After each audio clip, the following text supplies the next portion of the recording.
समझौते का उल्लंघन। सरकार ने केरल ओलंपिक एसोसिएशन को कायिक भवन में जगह देने का आश्वासन दिया था, लेकिन अब नए प्लान के तहत जगह देने से पीछे हट रही है सरकार। केरल ओलंपिक एसोसिएशन ने सरकार से कायिक भवन में जगह देने की मांग की है। एसोसिएशन का कहना है कि 2019 में पुराना भवन ध्वस्त होने के बाद से वे किराए के भवन में चल रहे हैं। അപ്പോൾ 2019 കേരളത്തിൻ്റെ അന്നത്തെ സ്പോർട്സ് വകുപ്പ് മന്ത്രി ശ്രീ പി ജയരാജൻ ഞങ്ങളുമായിട്ട് സംസാരിച്ചു. നമുക്കിത് കായിക ഭവൻ എന്നുള്ള നിലയിൽ ഒരു കെട്ടിടം നിർമ്മിക്കാം. ആ കായിക ഭവനിൽ ആദ്യഘട്ടത്തിൽ 4 നിലയും രണ്ടാമത്തെ ഘട്ടത്തിൽ 3 നിലയും നിർമ്മിക്കുമെന്ന് പറഞ്ഞു. അപ്പോൾ ആദ്യത്തെ ഘട്ടത്തിൽ ഒരു ഫ്ലോറും രണ്ടാമത്തെ ഘട്ടത്തിൽ ഒരു ഫ്ലോറും അങ്ങനെ 2 ഫ്ലോറ് കേരള ഒളിമ്പിക് അസോസിയേഷന് അനുവദിക്കാമെന്നും അന്നിവിടെ മന്ത്രിയുടെ സാന്നിധ്യത്തിൽ കൂടിയ മീറ്റിംഗ് തീരുമാനമായി. അതിൻ്റെ കോപ്പി നിങ്ങൾക്കെല്ലാം തന്നിട്ടുണ്ട്. പക്ഷെ പിന്നീട് ഇപ്പോൾ വന്നിരിക്കുന്ന സ്പോർട്സ് വകുപ്പ് മന്ത്രി ഇപ്പം നിർമ്മാണം ആദ്യത്തെ ഘട്ടം അവസാനിക്കാറായി.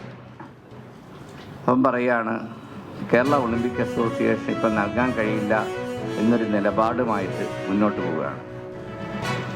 കേരള ഒളിമ്പിക് അസോസിയേഷൻ അതിൽ പ്രത്യേകിച്ച് അവകാശങ്ങളൊന്നുമില്ല എന്നാണ് പറയുന്നത്. അരി ആഹാരം കഴിക്കുന്ന ആർക്കും അറിയാം ഈ കെട്ടിടം കേരള ഒളിമ്പിക് അസോസിയേഷൻ്റെതാണ്, ഈ സ്ഥലവും എല്ലാം കേരള ഒളിമ്പിക് അസോസിയേഷൻ്റെതാണെന്ന്. അതുകൊണ്ട് തന്നെ ഞങ്ങൾ മുഖ്യമന്ത്രിക്കെല്ലാം തന്നെ ഇത് സംബന്ധിച്ച് നിവേദനം സമർപ്പിച്ചിട്ടുണ്ട്. അതിനോടൊപ്പം ഞങ്ങളുടെ കേരളത്തിലെ കായിക സംഘടനകളുടെയും കാര്യം ഞങ്ങളുടെ എല്ലാം ഹൃദയത്തിലാണ് ഈ കെട്ടിടത്തിന് സ്ഥാനമുള്ളത്. ഇവിടുത്തെ കായിക മേഖലയിലുള്ള ഇവിടെ വളർന്നു വന്നിട്ടുള്ള കായിക മേഖലയിലുള്ള കായിക താരങ്ങളുടെ ഹൃദയത്തിലാണ് ഈ കെട്ടിടത്തിൻ്റെ സ്ഥാനം. അതുകൊണ്ട് തന്നെ ഇത് നേടിയെടുക്കുന്നതിന് വേണ്ടി ഞങ്ങൾക്ക് അവകാശപ്പെട്ട ഞങ്ങളുടെ സ്ഥലം നേടിയെടുക്കുന്നതിലേക്ക് വേണ്ടി ഞങ്ങൾ സമരപരിപാടികളുമായി മുന്നോട്ട് പോകാൻ തീരുമാനിച്ചിട്ടുണ്ട്.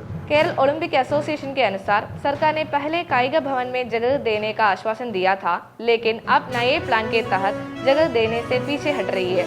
एसोसिएशन का कहना है कि ये उनके साथ किए गए समझौते का उल्लंघन है।